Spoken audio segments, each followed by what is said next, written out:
Hello and welcome back to another video, and today we're going to do a room tour. Now, I've done a lot of room tours on this channel, but this is going to be probably the last one because I don't plan on leaving this room anytime soon. Now, I currently have the room set on rave mode, but we can turn that off real quick and put on some regular lighting. That way we can actually see what's going on. Now, this room is a multifunctional room. It has a music studio, it has a two-part game room, as well as a movie theater down there at the end. In fact, there you are. I love this camera. It has like a 60 times optical zoom. But anyway, let's get the show on the road. And beginning off with the first item in the music area is a 1919 Starlit phonograph player.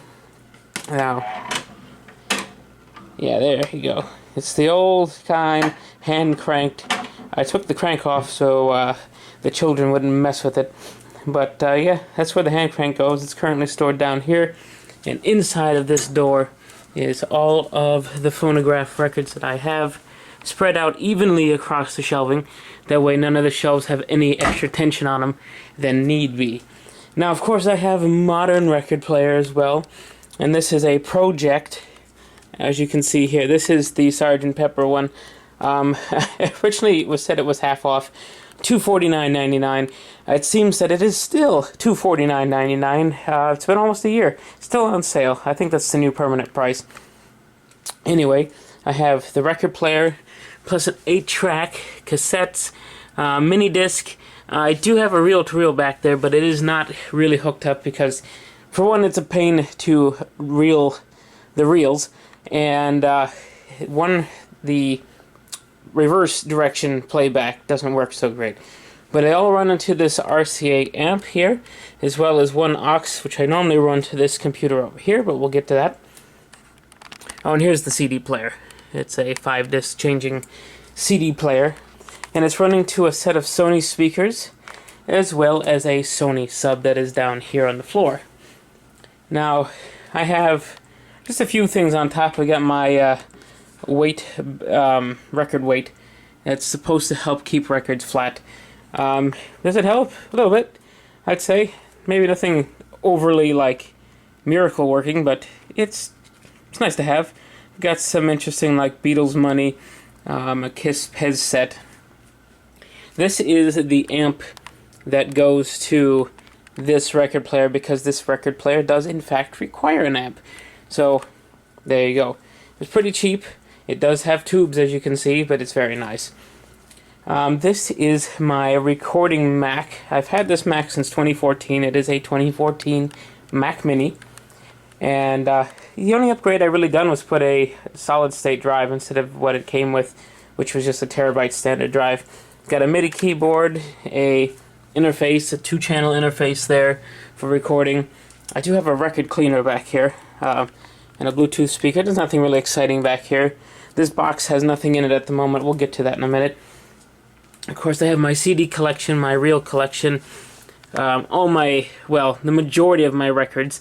Some of them are stored elsewhere just because I ran out of space. But these are all the best ones. I have my 45s there, as well as a Yellow Submarine and some random Wings, Pins, and Beatles things.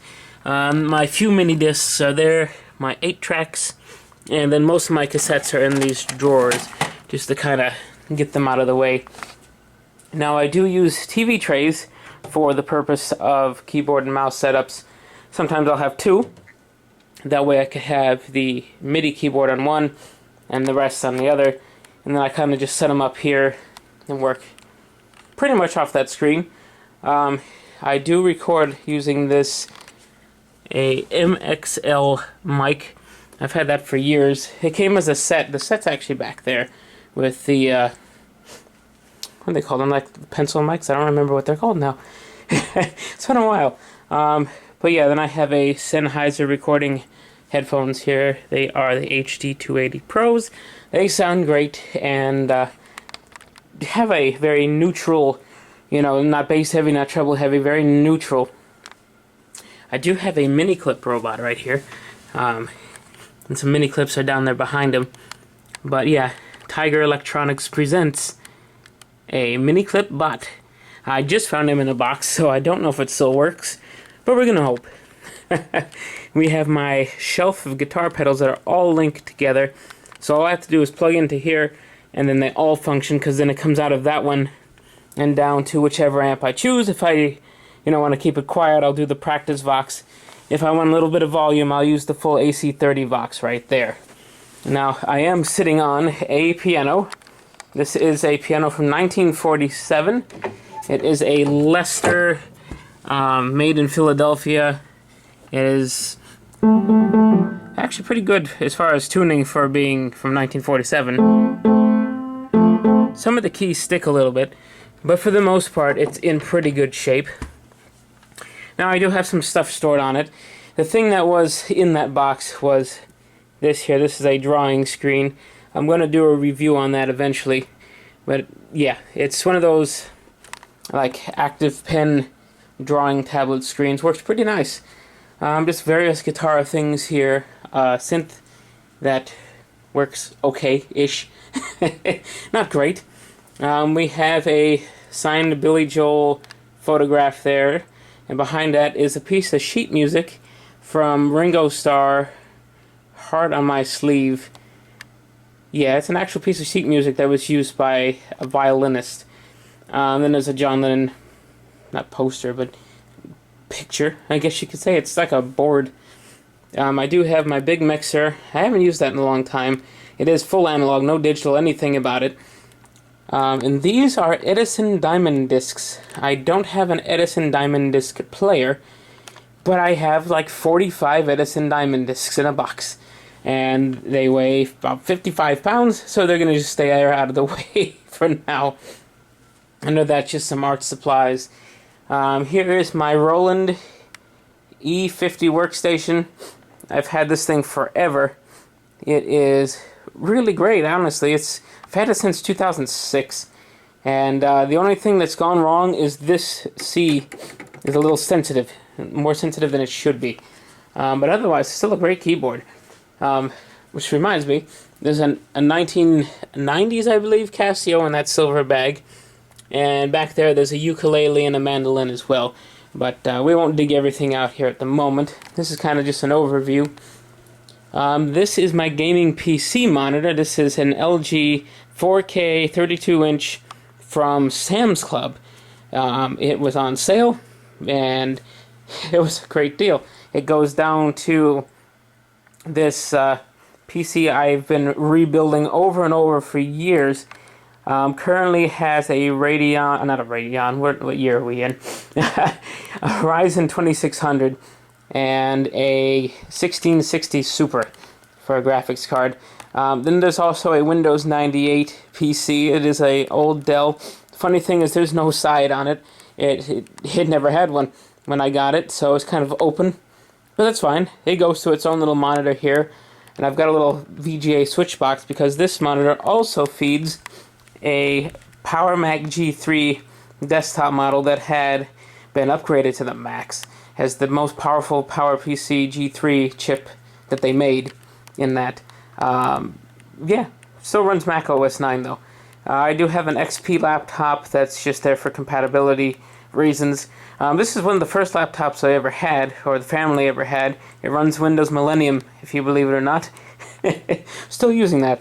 Under here is my R7 265 graphics card that I used to have in that gaming PC down there, but have taken it out to swap it. I do have a Raspberry Pi 4 that has plans for it, but it has yet to have those plans executed. I also have a capture card, or capture box here, that we used to use. It's been a while since I've used that. Continuing on, this is the retro gaming corner, and I'm going to try to take a seat and see how much of it I can see from a distance, and we'll just zoom in. From the top, we have my cleaning supplies for cartridges, and all of my controllers and wires for...